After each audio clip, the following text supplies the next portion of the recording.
Okay, perfect. So, without further ado, here it comes. I Well, will. I'd like to welcome all of my next homies and thank you for being here. I always wanted to say that. And here's my opportunity.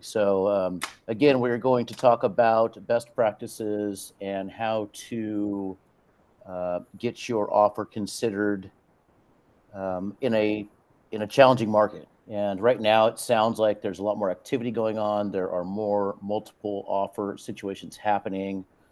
This will help you stand out or at least write an offer that's going to be at the top of the heap. I do not doubt that after we're done with this.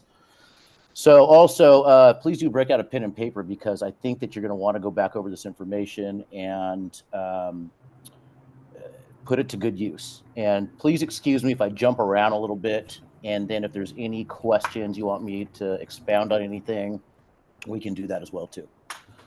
Okay, so first off, you know that your client likes the property. You know you're going to be making an offer. So you call the listing agent and you ask them as many questions and identify as many things as you can that the seller is interested in. Um, when are offers due? Are you reviewing right away? Are you reviewing at a certain date? When do I have to have my offer submitted to get it in front of the seller? Um, Is there anything the seller wants? Does the seller need a rent back? Does the seller want a quick close? Does the seller want a 45-day close so that they don't have to utilize a rent back possibly? You want to obviously tailor that offer to whatever is going to be most appealing to that seller's situation. And I guarantee you the situation is different every single time. Um, and real quick, when we're talking about making an offer, let's say they do have a deadline. Let's say, okay, offers are due Monday by 5 p.m. Okay. You don't ever fire out the first offer and go, okay, here's our offer. It's in early. Thanks for receiving it. You never want to be first in the door. The reason being is, as a listing agent, I would do this exact same thing. You send me your offer. I am going to field every call coming in. They're going to ask me what I have going on. Do I have any offers? I'm going to say, yeah, I do have an offer. Let's say it was a $500,000 offer or a $500,000 house. So yes, I have an offer at $500,000. Or allude to something like that. And then at that point, that agent, if they're a smart buyer's agent, they're going to use that and go above. And I'm going to use that as a listing agent as leverage to get a better offer in the door, a higher offer. So don't ever be the first in the door. Stay close to that listing agent. Call them all the time. Hey, what do you have going on? Do you have more offers?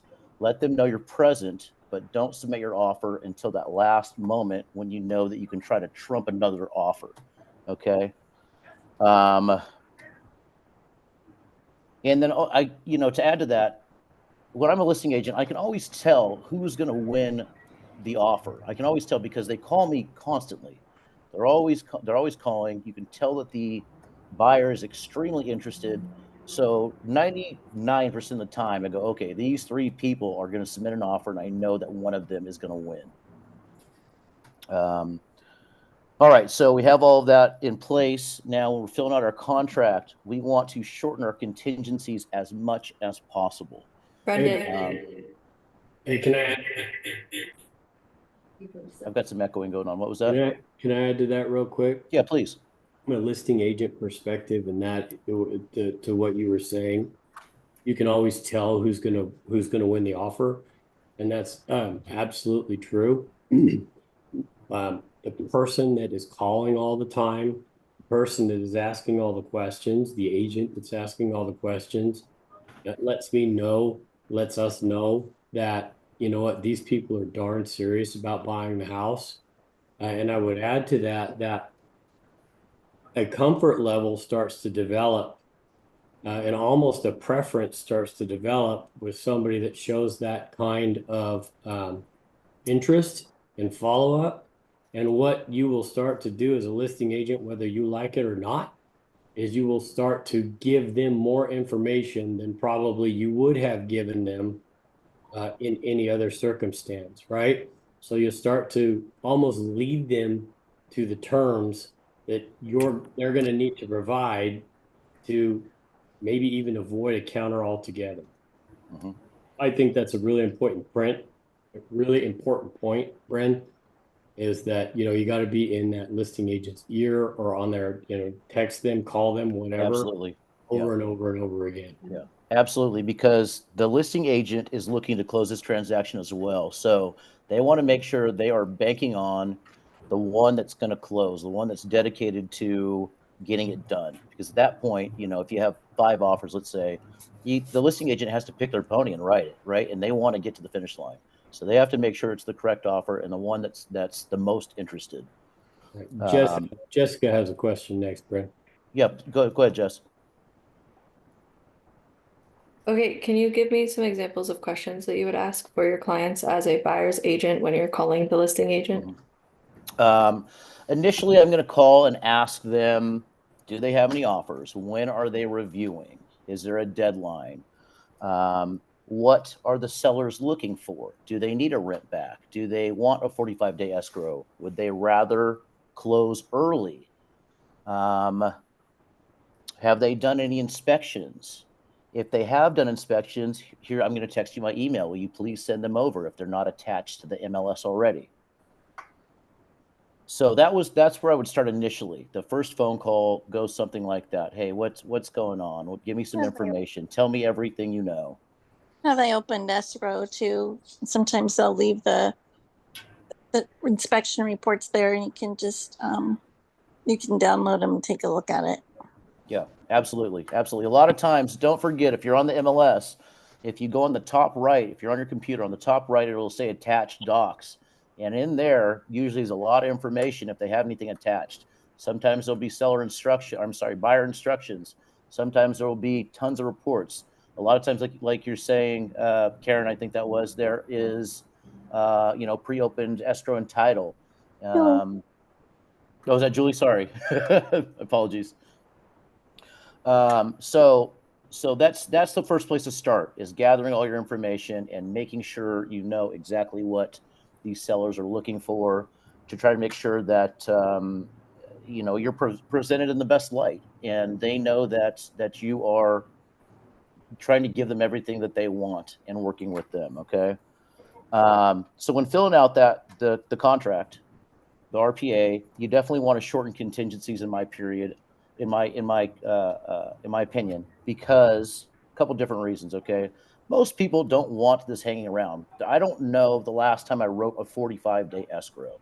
People aren't interested. They want to close. They want to close faster than later most of the times. All right, so if you can, you want to get on the phone with your lender and ask them, all right, so loan contingency, how fast can you do this? What's the shortest amount of time you can do this in? And have them tell you, I can do it in this amount of time, and go with whatever their advice is on that. Okay, you want to do the same thing with your appraisal contingency. Shorten that as much as you can, and then obviously you lean on your lender. Whatever the lender says they can get it done in, you put that in there. Okay, I think that's very important. Piggybacking on contingencies, when you're talking about an appraisal contingency, make sure you talk to your lender and ask them, especially if your buyer has a good amount of money down, ask your lender, hey, do me a favor, would you please run this through the digital underwriter and see if I can get an appraisal waiver? Sometimes you run through the digital underwriter and the algorithms spit out a waiver where you don't even have to perform an appraisal to get the loan done. And in that case, obviously, you waive your appraisal contingency, will put you way ahead of the game, put you way on top of the heap. That's very important. And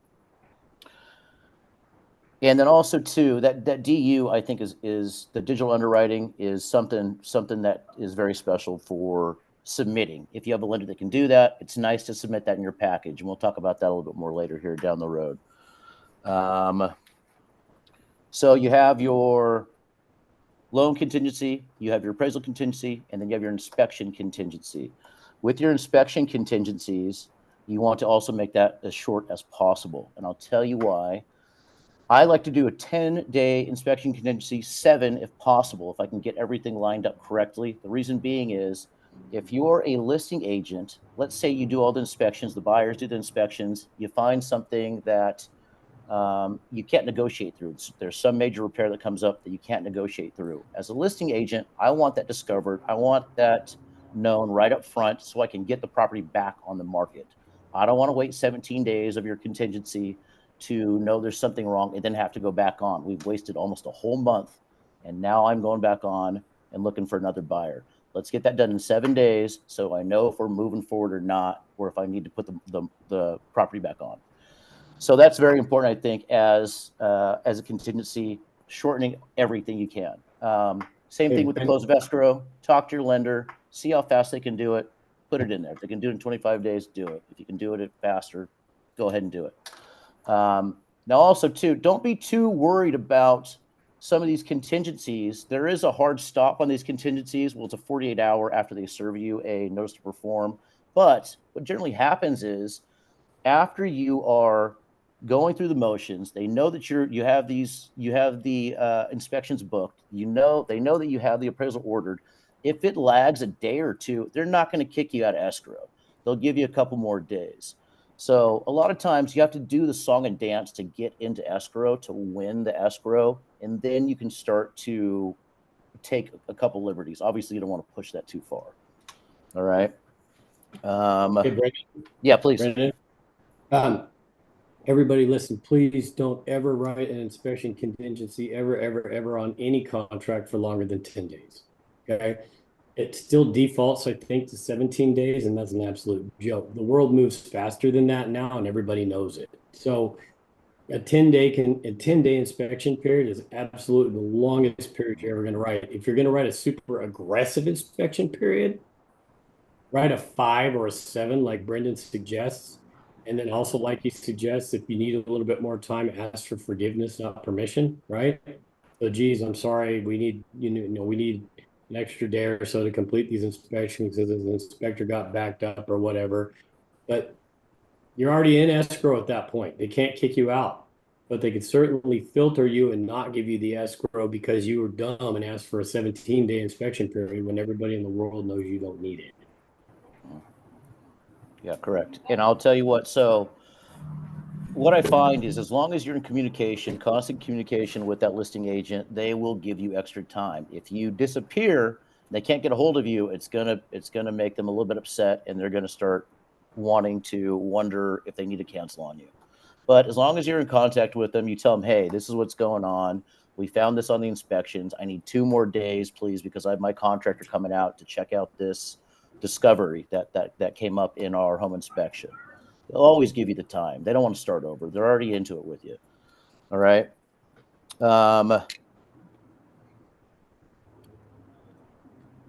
Going back real quick to digital underwriting, we're talking about if you have a loan officer who has a full file on your buyer, they've already done all of the underwriting, and it's fully underwritten. This I don't come across this often, but if you have a lender that can do this, great, and they're comfortable with it. It has to be the loan officer comfortable with it. Waive your loan contingency if they have it fully underwritten already.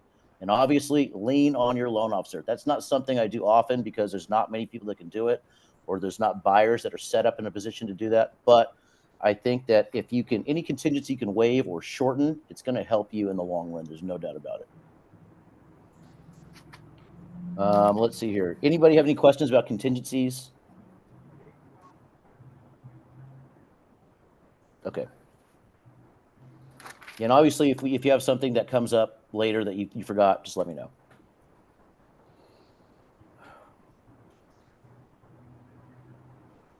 Oh, also too, again, I told you, I'm sorry, I was going to jump around a little bit here.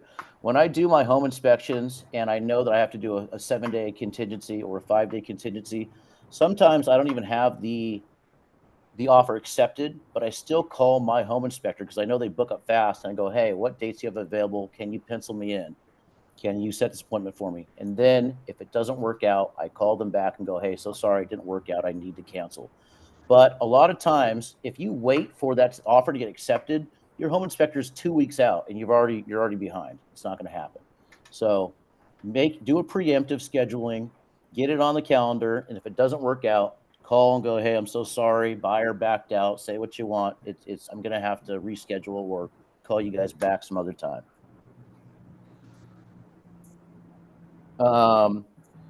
real quick, we'll Just talk real- about. Oh, go ahead, please. Oh, I was just gonna ask you real quick because newer back to this area again. Do you guys have a list, or do you have a list of your preferred inspectors and stuff like that that have worked Yeah, well? absolutely, Yeah. absolutely. We've got some really good. It's between Damien and myself. I think we've got just about every avenue covered for that. We have some really great contacts for home inspectors, roof inspectors, sewer inspectors. Um, Repair, terminate, all that. Okay, that's great. Absolutely. My home inspector, they do both home and the pest all together at the same time. So, Okay. and I like doing that because it's one less call you have to make. It's one less, ball you have to juggle for making sure everything lines up. So Damien's got some great people. I've got some great people. I'll refer everybody you guys want over to me. And since we've been doing this long enough, we've gone through some bad ones. So we Yeah, have some great people that are tried and true. cool. Thank you. Yeah, sure, of course, of course. Real quick, I want to talk about earnest money deposit. So, general rule of thumb is 1% of the purchase price, of the listing price, whatever you're writing, right? So I think that's adequate. You can go harder on different things to make it more appealing. I would not recommend going over $10,000. The reason being is once you reach $10,000 on earnest money deposit, say something happens, you need to cancel, you are no longer in small claims court after $10,000. So keep it to 9,999 if you need to. This way, it'll keep you in small claims court if, God forbid, if something were to happen. Okay. Hey, Bryn, Yeah, please. how do you feel about the 1% EMD at opening and then another 1% at full contingency removal? I have never used that myself. I feel like once you are in contract, it's not necessary. So I do everything I can up front to make sure that, hey, look, this is everything we have. This is our best foot forward. And we're going to fund this thing in 22 days. So I don't ever do that. But I think that, if you get in a situation where the listing agent is alluding to it and asking for it, absolutely talk about it, have a conversation and talk to your buyers about doing something like that. Again, you want to pick this listing agent's brain as much as you can and try to get them to give you the roadmap to get in the door on this and on winning this escrow.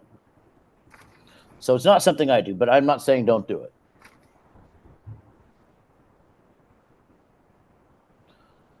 Most of the time, too, you have sellers that are looking at their bottom line, right? So I always talk to my buyers and say, hey, it'd be really good if we can split escrow and title, maybe even split transfer tax. And the reason being is you get 5 offers, the listing agent's going to run a net sheet on every single one of them. The seller is going to look and say, okay, well, I'm getting an extra $1,000 with this offer. Any way you can cut their cost, put more money in their pocket, they're going to start looking at things like that. It's going to be important to them. So, in that being the case, I usually I don't write in a home warranty ever. I usually buy the home warranty for my buyers every time, just because, again, it goes on the net sheet and gives the seller a little bit more money. And guaranteed, if you're a good listing agent, you're running net sheets for your seller to show them which one's going to net them the most money. There's a lot of things we could go into as far as loans, FHA, conventional. I think that's going to be a different talk for another time, right? Also, too, okay, so when I come across things, and you'll see this a lot, as is sales. You'll see as is sales. Oh, seller's looking for an as is sale. Okay, no problem. Sometimes to make them feel more comfortable, I will write in there, buyer acknowledges this is an as is sale. So it's okay to write things like that in there. Don't be too wordy about it. And then again, once you have done the song and dance, you're in escrow, you can still do all of your inspections and say, hey, don't worry, we're still doing inspections. I'm holding this inspection contingency just to give my buyer peace of mind and make sure there's nothing that we didn't overlook. All right. And then once you're in there, something comes up, you go, hey, I did not know this was going to come up. We had no intention of asking for concessions or repairs, but this giant fix came up. So, hey, we'd like to ask if you guys would help us with that. And it's okay to ask. They can always say no, but it doesn't hurt to ask, right? And I always prep my buyers and tell them too, hey, look, we're going to ask for concessions. We're going to ask for repair. And by the way, too, I don't ever like doing repairs because it holds up your escrow. Always do concessions. Get them the money so you can close the transaction. If you do repairs, you may be on the hook for getting somebody out there and getting it done before you can actually fund and close the transaction. So always do concessions, in my opinion. Also, too, take the concessions instead of lowering the purchase price if you can.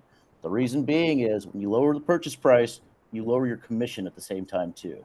You're also going to maybe hurt comps a little bit in the area as well, too. So I would recommend highly take the concessions, take the money, and extend it to your buyer. Also, too, I prep my buyers and let them know, hey, look, we're going to ask for concessions. And if they don't give it to us, that's law. They don't have to. And I tell them that if we get half, if we put in a $10,000 concession request and we get $5,000, that is a huge win. So prep them up front. Let them know that any kind of money they give us is a positive and a win. Be happy with it because they don't have to give you anything. Yeah, I did my first price reduction in 15 years on an escrow. Price reduction. And so I'll preface that with saying sometimes the situation, that's what's great about real estate. One of the things I love is it's different every single time. No transaction's the same. If it warrants a price reduction and that's what's going to get the deal done, do it. All right. And then. Oh, hell no. I didn't want to do it. No, yeah, you don't want to do it, but if it's going to get the deal done, do it. Okay. Also, too, talking about concessions, I've done this, and I had a mentor that taught me this, and I do it. Let's say that we are negotiating through concessions, and we're $1,000 off. The seller doesn't want to give the extra $1,000. The buyers don't want to give the extra $1,000, and nobody's budging, right? And it's about to come to head where we'll shoot. We're going to cancel this over $1,000. This doesn't make any sense. So what I was taught is go and call that listing agent and go, hey, look, it looks like we're at an impasse here. Nobody can agree. Why don't you kick in $500 and I'll kick in $500 and we'll put this thing to bed and move on, right? If the listing agent goes, no, I'm not going to do that. I honestly would pay the $1,000 myself. It depends on the escrow, but I would do it this is last resort. You don't want to give up any of your dollars, but if you have to, think about this. Do you want to take that $1,000 haircut, or do you want to put them back in the car and go look at 20 more houses? Your call. You make the call on that one. Can I add on to that? Yeah, please. Throughout my career, I don't know how much commission money I've given away to make a deal happen, but it's a lot. There is no scenario. I promise you, if you really break it down, there is no scenario that is less expensive than kicking some of your commission to make it close. You cannot put them back into the car for one more weekend. You can't do any of those things for less money than giving away $1,000 worth of your commission. Not to mention that as soon as that transaction cancels, you've got about a 60% chance that they dump you because it's got to be somebody's fault. Okay. Can't be their fault. It's got to be somebody's fault. So you get to that point and you're this far away and you realize that, if I have to kick or if I can get the listing agent to kick with me, that we'll salvage this thing and close it literally in 5 days and everybody moves on and everybody's happy. That will be the best $1,000 that you ever spent in your entire life. Right? Don't start over ever. How come you don't just, break it down in dollars for the buyer? I mean, $1,000 on your loan is not going to be significant enough to argue over. They can just I've tried that one. I have a mortgage calculator too, and I've illustrated it to them, and it gets down to principal for sure. Yeah. Yeah, absolutely. So don't ever give away your dollars. This is the absolute last resort. This is to save your deal. But before that, you try everything you can. You go, hey, look, we finance this. It's only going to cost you X amount of dollars. How about borrowing some money from mom? I mean, ask everything you can. Try everything you can before you give away your commission. You work hard for that commission. Don't give it away. Only do it to save your deal. Okay. All right, so getting back to what we're submitting here and the information provided. So if they do have inspections provided, what I like to do is, of course, I'll have my buyers review all of the inspections. Doesn't mean you can't do your inspections as well too. Have my buyer review the inspections, and then I send them to DocuSign. I have them DocuSign and show that they have acknowledged that they have gone over the inspections, read the inspections. They know that the work that's been done. They know what's wrong with the property. And I put that in my package that I submit to the listing agent. It shows that you're doing your due diligence and we've considered all the factors about the house. Also, too, so if you come across a listing agent that goes, they may need a rent back. Okay, 30-day rent back is what they're looking at.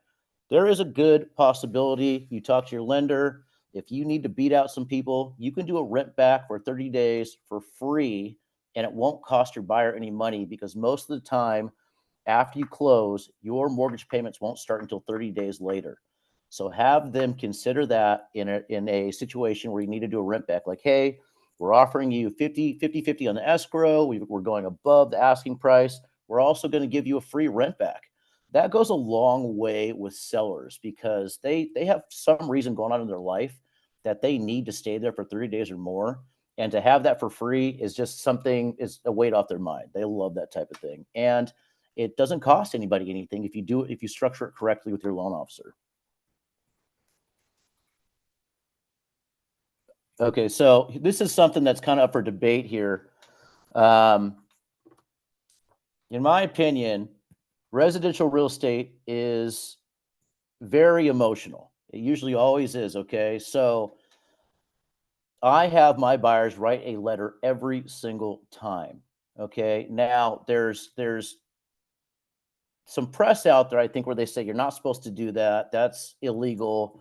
I'm not sure what's going on with that anymore, but I want to say that have them write it, have them try to connect with information you've given them from the listing agent, and also too, it always works best if they just write it from their heart. Tell your buyer, they go, I don't know what to write. Say, hey, just write what's in your heart. Say what you believe. Say how you feel. I've seen more often than not a seller of a house read these letters and something about it they connect with, and they go, this is the steward. This is going to be the steward of my house. This is going to be who takes on the legacy of this property. It works. And if the listing agent doesn't like it, they just won't include it. They'll take it out of your package. All right. So have them write that buyer's letter. Go ahead, please. Oh, I just was thinking to myself that I think I just had some training. I think it was on the ABR class. They said that it is against, I think it's equal housing law or something, that you can't include them anymore. But yeah, I've done that in the past, and I actually, won won the deal, but that was a long time ago. I hate to say I it, don't it think does people work. look at them anymore. Yeah. It's sometimes, what's crazy is, so it happens, right, where they go, oh, that's not legal. And then sometimes I have listing agents go, hey, can you write something about who your buyers are? The sellers want to know who your buyers are. I get requests for buyer letters a lot of Oh, that's times. probably why, because they can actually discriminate against the buyer. They're like, oh, they're Asian or they're black or they're I just, think they're that, not, yeah, they don't fit into this neighborhood. right, You know what I mean? right. It So I is, think that, let me, go ahead. let me chime in here. It is fair housing and anti-discrimination that eliminated the quote unquote buyer letter. Okay. So with that said, there is a section on the residential listing agreement now that some sellers either check or don't check, but there is a section on the residential listing agreement that authorizes the presentation of buyer letters. Okay.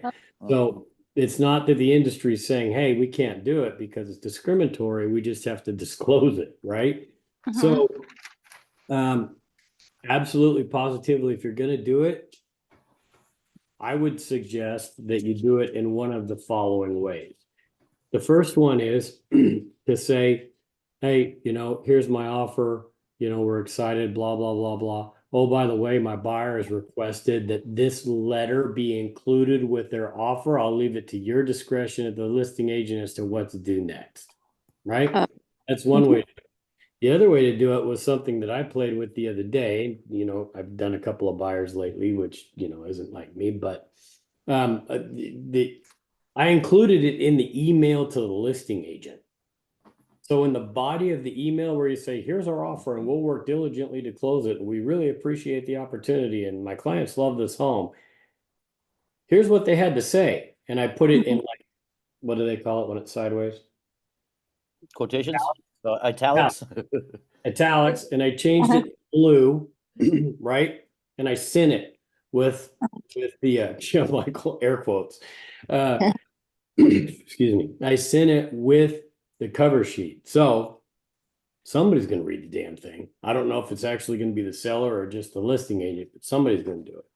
I agree with Brendan. You should write one every single time. I just think that you have to present it in a very specific way, and then nobody can sue anybody.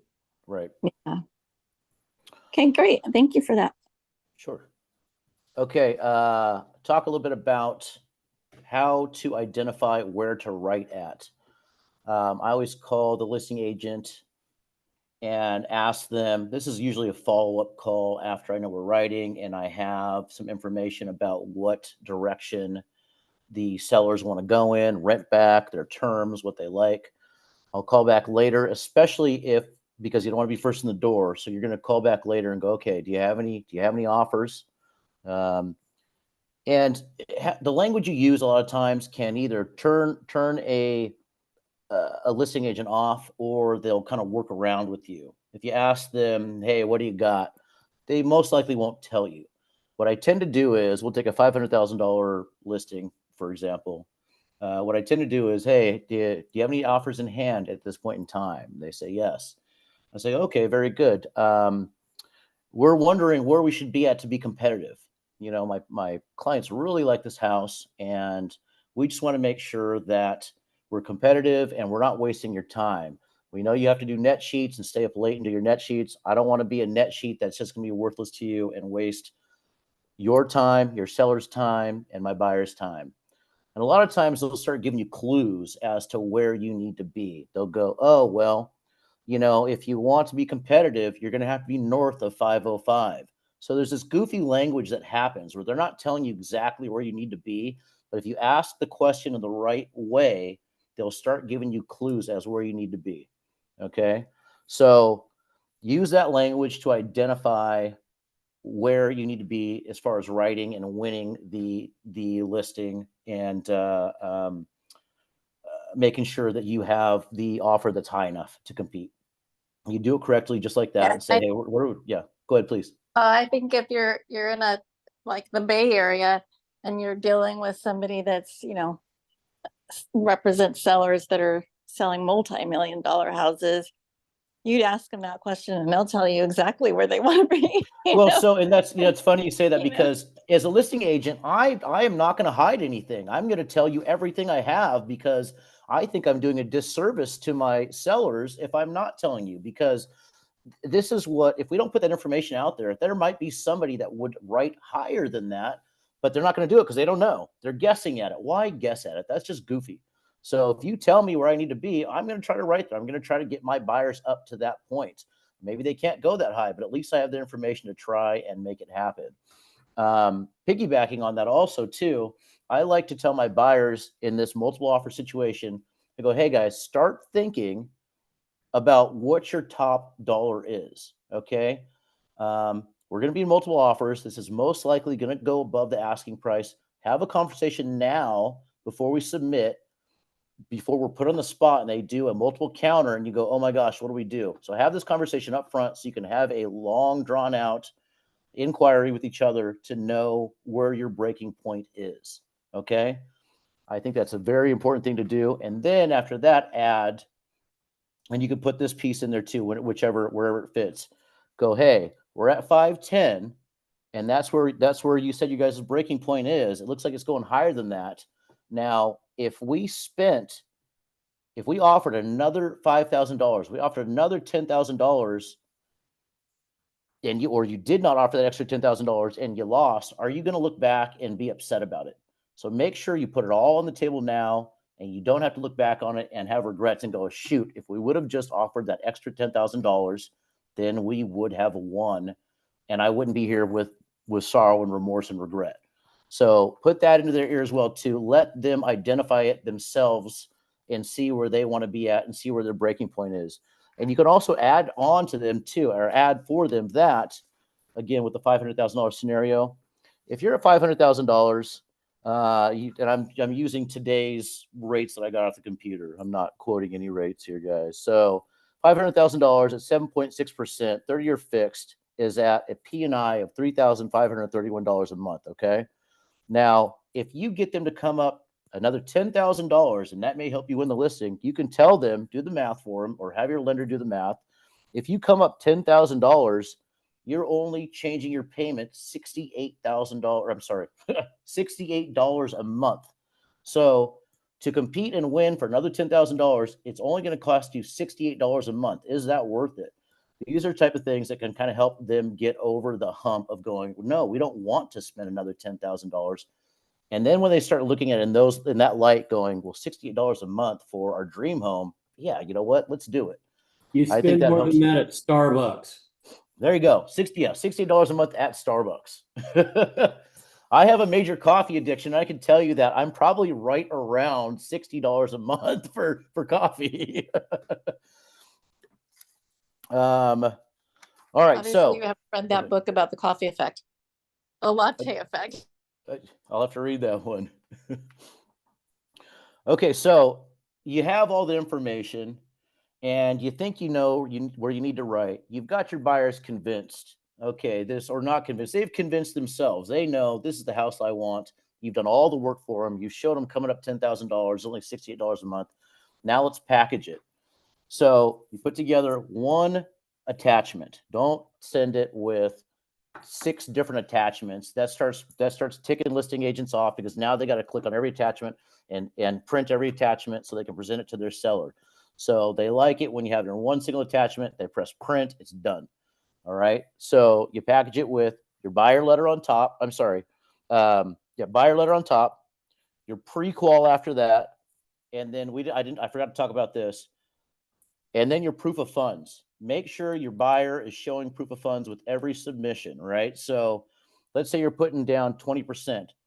Take that account printout, black out the account numbers, and show where that 20% is coming from. Show that we have the money to compete. We have the money to get this deal done.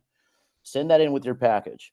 So buyer letter, pre-qual, proof of funds, and then you have your RPA.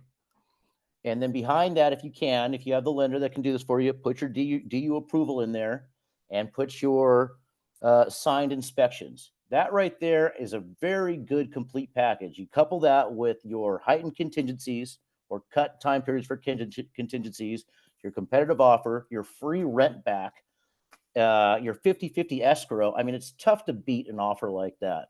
That's where I go with it every single time. And I have a pretty high success rate of getting my offer. As long as my buyer can come up, I'm going to get that thing won. Any questions? I have a quick one, and this maybe it's 4:49. We may have to table this for another discussion, but if you know that it's multiple offers,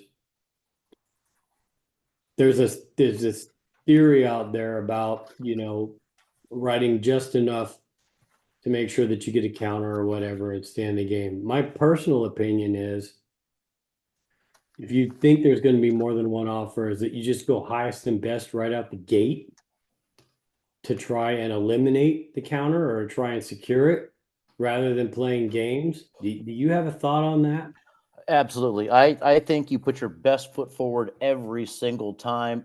This is something that is extremely important. If they have identified that they want to live in this house or they want it to be an investment property, make sure you win. Don't mess around with it. Don't go, oh, well, maybe we can just go, a couple thousand off, whatnot. Put your best foot forward, win it.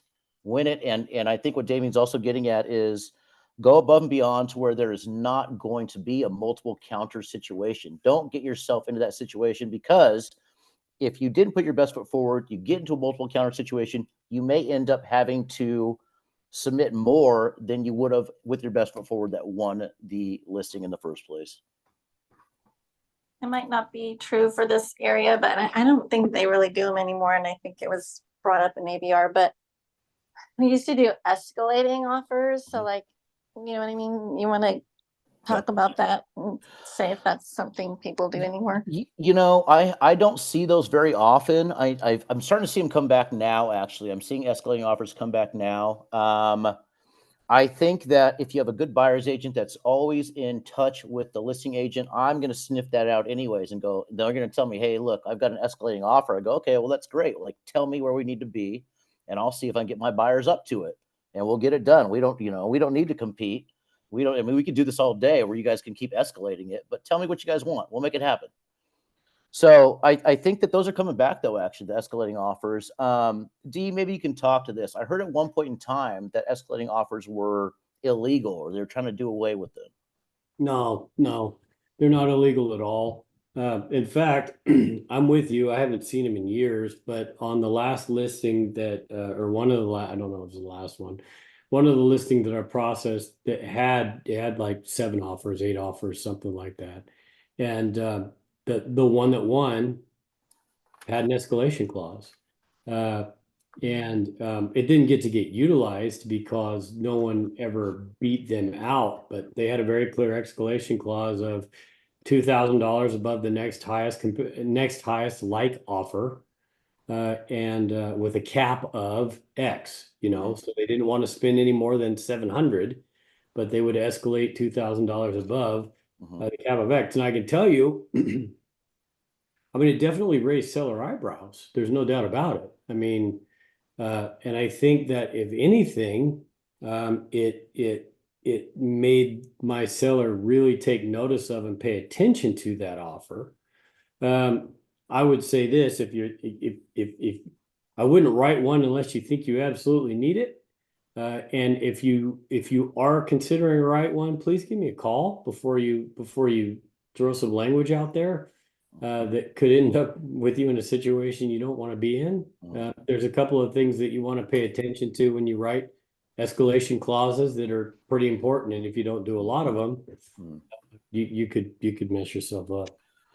I think Real they quick, said, go ahead, please. I Sorry. think they said that if you're going to write one too, you should ask the seller's agent first, because sometimes they don't like that, because they'd rather it just causes more work for them. Yeah. So they don't really like it. They'd rather just get that offer that, like you said, the highest and best offer. Yeah. Absolutely. One thing I forgot that I want to add in real quick here, going back to appraisal and appraisal contingency. A lot of times I'll have the listing agent ask me, hey, we want you to waive your appraisal contingency. And I'll say, well, we just can't do that. I mean, what if it doesn't appraise? And they go, well, look at the comps. It's going to appraise. I don't trust appraisers. You just don't know what you're going to get from them. And I think the best action is, unless you have a waiver or unless you're doing cash, don't waive the appraisal contingency. Okay. But what you can do is, I find listing agents going, okay, well, I'm getting worried because we have all these offers coming in and we're getting so high above the asking price. I don't know if it'll appraise. And so I say, okay, well, how about if we write in a cap for you? So what I say is something along the lines, and I write this into the contract. And of course, your buyer has to be on board with this. They have to have a little bit of money that they can throw out as well too. In the event that this does not appraise for $500,000, we will cover X amount over or under what the house does not appraise for. So it gives the seller a little bit of a safety net going, okay, look, if this doesn't appraise, then at least we got them coming up or covering $5,000, $10,000, whatever the gap is you're covering. Also, too, if you guys have any questions on this later on and you want to talk through it, or you're going to submit an offer and you want to talk through it, I'd be happy to take your call anytime and talk to you about what I think is best. Right there, what I laid out for you, that's what I do every single time. And stay in touch with the listing agent. That's huge. And like Damien said, they're going to steer you in the right direction once they know how serious you are. So I'm available, though, anytime if you guys want to ask more questions about this, or if you want to ask me how I get certain things done. I'd be happy to take any calls. Nice. Thank you, Brendan. Thank you. Sure. I'll be calling. Yeah. Thank you so Yeah, much. very good. Very good. I think one of the last orders of business we had was, it looks like we're going to ask that we switch over to WhatsApp for group messaging. Is that correct? Okay, so what's WhatsApp, because we're Cool. having trouble getting everybody on the group text and adding in new people when they have, a different network or a different phone system, as Android and iPhone. So we'd like everybody to download WhatsApp, and I'll get together on that as well too, please. They have communities now. Oh, do they? Oh, there you go. Mhm. Yeah. Okay. I don't know what it means, but I came up today. Yeah, that looks like what we're looking for. Very good. Right, you Does guys, anybody? well, Yeah. Go sell ahead. a bunch of real estate. Brendan, finish whenever you want, but just know that today you have to press the button. I can't press the button. Oh, okay. So you have to get fair warning. Okay. Yeah, fair warning. Does anybody have any questions at all? Anything to add? Oh, this is probably going to push things over a little bit, but I really like doing this. We're a community. We're all in this together. I would like to talk about wants and needs. Okay. I'll go first. So I am looking for a 3-bedroom, 2-bath house up to $1 million, needs to have an ADU or a mother-in-law quarters anywhere between Sacramento and Loomis. You guys see something like that? Please let me know. And please, everybody do the same too. If you have a buyer out there looking for a certain thing, say what it is, please, right now. And I'll keep an eye out. I'll see if I have anybody in my network that has something like that coming up. Did you say Sacramento and Clovis? Loomis. Oh, Loomis. I was Yeah. like, that's a big area. Okay. All right. Yeah. Is this an investor? No, it's a repeat client, and they want to move mom in with them because she's getting a little older, and they just want to keep a closer eye on her. So they all want to get together and be in the same compound or same residence if they can. Uh-huh. And this Brendan, or is this, you guys have similar voices? No, this is Brendan. Yeah. Okay, great. Yeah. Julie. Yeah, Julie, do you have anything you're looking for? You have buyers or anything that you need help with, or that the group can help keep an eye out for? No, I don't know if you know Brendan, but I'm also a loan officer. That's right. Yeah, I used to be in real estate and got licensed in 2004, and I done a lot of things. So anyway, I'd love to have a chance to talk with you guys and maybe do a presentation at some point, and just to get everybody get familiar with, what I might be able to help them with. Yeah, thank you for saying that, Julie. I was going to mention, and I almost forgot, and thank you for reminding me that Julie is a loan officer. So all these things I talk about for leaning on your loan officer, Julie can help you out. She's here, I'm sure, to take calls and work through everything with you guys. So use her as a resource as well too. Yeah, and I'm here to help because I'm more leaning on the loan side than I am the real estate side. So if I get a loan and I'm really busy, I'm really busy, then I'm going to need to lean on you guys for real estate. I need to have you guys help me and be my partner to do the real estate side. Very good. Very good. Jessica, do you have a buyer out there looking for anything specific? I do, Echo, creepy. Okay, echo. I do, but I don't know off the top of my head exactly what it is. So what they're looking for. Okay. Next meeting. She needs a 3-2 up to 400 grand anywhere in the greater Sac Metro. They would prefer a medium size to large size backyard. They want one of the bathrooms to be a primary ensuite bath. They want a master bath. We're not allowed to say that anymore. That's right. Yeah. They want a master bath, and it's got to go FHA. We can't say master bath. No, you cannot. I think it's primary now. Primary suite. Primary. Yeah. Primary suite. I'm just curious why. We're not going to get into it. Just that's another conversation as well too. Another meeting. All right, thanks. Question about what location are they looking in? Is there a certain area they want to be in? And, she spent a lot of time in obviously in like Foothill Farms, so the Foothill Farms, North Sac, they're pushing towards whatever the hell county that is now, Olivehurst and all that. You know, Okay. so basically anywhere Greater Sac Metro. North Sac is not out of bounds. I know that's what you're poking at. She's trying to Um, 30 minutes from Roseville. 30 minutes from Roseville is the Gotcha. Gotcha. yeah. Okay. And I have a need too. Hold on, I have a need. I need a shit ton of listings. So Is that a want or a need? Wait a minute. We'll call it a need. Anybody else have anything they need? They're looking for a mover. They're looking for a certain inspector, a contractor. Any wants or needs out there? I got this new guy looking for something in Paradise. Mhm. He thinks the prices are dropping in Paradise, and he's having struggles with insurance because of all the fires, right? I'm looking for somewhere around 400 or 3.2 with a larger kitchen, and I guess he's having trouble finding one with a fence. Interesting. He's got a couple dogs. Okay. I do hear that there's a lot of building going on in Paradise right now, so I think that there's going to be some opportunity out there. I think because I've looked in Paradise too, I don't think our MLS will allow us. Is that correct? Yeah, our MLS doesn't let us go to Paradise, so it I makes it think I'm harder. stuck. I'm looking for interest to move this guy along to whatever the next step is. So maybe too, if you have trouble where you can't service the Paradise area, find an agent out that way and strike a deal with him or her and go, hey, look, I just can't make it out there. Can you take this on for a 35% referral fee or some kind of referral fee? This way you get paid at least, and it doesn't just go away and you lose it. Right. I got an agent for you that'll work up there right now for 30%. Okay. Yep. Sweet. Thank you. And then you know what too, if I've done this before too, where if the housing price is high enough and it's worth the drive because of commission dollars, I will go and pay for that MLS service for the year. Ends up, working out. Let's see what happens. I'm trying to instigate, some interest. Yeah. Okay.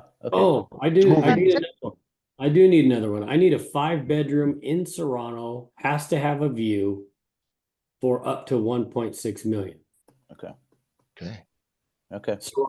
It has to be in Serrano. Serrano. Got it. Want to mention I can do special types of SBA loans now. They're privately funded, so they're for more difficult. So if you have any business people that are in your contact list that might need some money.